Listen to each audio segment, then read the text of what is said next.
Dr. Dattani, can braces make teeth the same length or cure an overbite? Cure an overbite, yes. Make them the same length. It depends what the problem is. If it's that you've chipped a tooth or they've worn down, no, we're not going to be able to grow teeth again. But if it's a height discrepancy, that a tooth didn't come down as much as the other one, yes, it can correct and make them both the same height.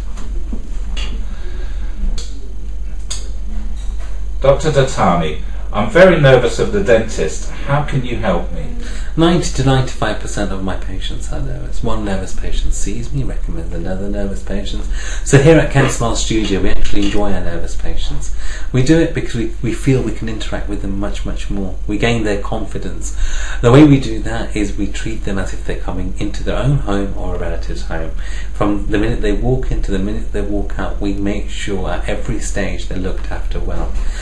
We try and find out what's made them nervous. Usually a previous traumatic experience, the old gas mask coming as we were children, that's a usual one, or the army dentist working without anaesthetic. These are what have made people nervous. Sometimes they don't know why they're so nervous. Sometimes because their parents were nervous. To find out the reason of the nervousness helps me work out how I'm going to treat them. A lot of times it's basically explaining the procedure to a patient, being slow, taking our time and doing everything methodically so the patient's fully aware of what's going on without surprising them is all that's needed. To the other extreme where someone doesn't even want to sit in that chair. They're walking after they have walked past their surgery 4 or 5 times and physically have made them feel sick by actually not being able to walk into the surgery. We have those sort of patients that they actually then turn up in a toothache, can't even sit in the chair. So what? I'll examine them while they're standing up. I'll examine them in the waiting room. They don't need to be in that chair until they're ready, until they're comfortable.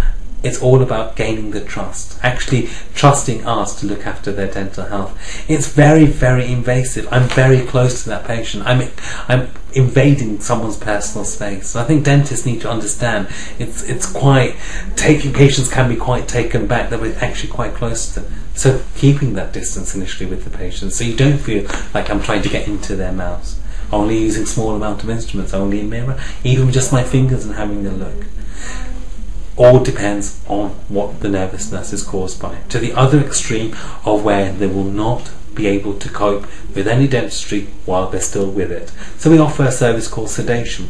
Sedation is injection in the back of the hand that makes you sleepy and drowsy, so you don't know what's going on, you don't care what's going on. In fact, most people forget the whole experience of the dentistry and wake up actually think they've been asleep.